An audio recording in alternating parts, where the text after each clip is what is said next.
গরু কেনার দিনেই যাদের কোরবানি বাতিল হয়ে যায়, অনেকে আমরা গরু কোরবানি করতে যাই, গরু কিনতে যাই, কিন্তু গরু কেনার আগেই যাদের কোরবানি বাতিল হয়ে যায় তারা কারা? নাম্বার ওয়ান, এক নাম্বার হচ্ছে যেই সমস্ত লোকেরা গোস্ত খাওয়ার নিয়ত করে গরু কোরবানি করে, তারা নিয়ত করে কোরবানির গোস্ত খাবো, এই গোস্ত খাওয়ার নিয়ত যারা কোরবানি করে তাদের কোরবানি আল্লাহ পাক রব্বুল আলামিন কবুল করেন না। মনে রাখবেন, গোস্ত আপনারাই খাবেন, রক্ত মাটির সাথে মিশে যাবে, কিন্তু আপনার অন্তরের তাকওয়াটা কি সেটা আল্লাহ তাআলা দেখবেন। আল্লাহ পাক রব্বুল আলামিন নিজে বলে দিয়েছেন, কোরআন খুলেন 17 নম্বর পারার 15 নম্বর পৃষ্ঠার 13, 14, 15 নম্বর লাইন, সূরা হজের 37 নম্বর আয়াতে রব্বুল আলামিন বলেন, লাইয়ানালাল্লাহ লুহুমুহা ওয়ালা দিমাউহা ওয়ালাকিন ইয়ানালুহু তাকওয়া মিনকুম।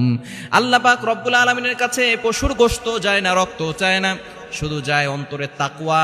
এজন্য তাকওয়াটাকে আগে ঠিক করার দরকার আছে না নাই?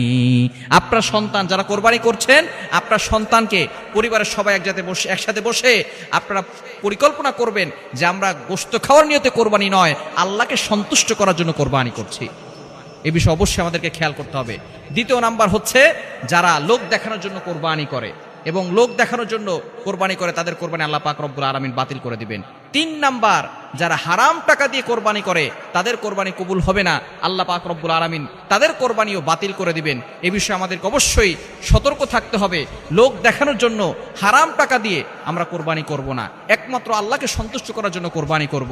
আল্লাহ পাক রব্বুল আলামিন নিজে বলে দিয়েছেন 8 নম্বর পারা 9 নম্বর পৃষ্ঠার 9, 10 নম্বর লাইন সূরা আনআমের 162 নম্বর আয়াতে, কুল ইন্না সলাতি ওয়া নুসুকি ওয়া মাহইয়ায়া ওয়া মামাতি লিল্লাহি রাব্বিল আলামিন, যে আমাদের নামাজ, আমাদের কোরবানি সব কিছু আল্লাহর জন্য। My prayer, my sacrifices, my life, my death, always for Allah. আমার নামাজ, আমার কোরবানি, আমার সব কিছু একমাত্র আল্লাহর জন্য হতে হবে।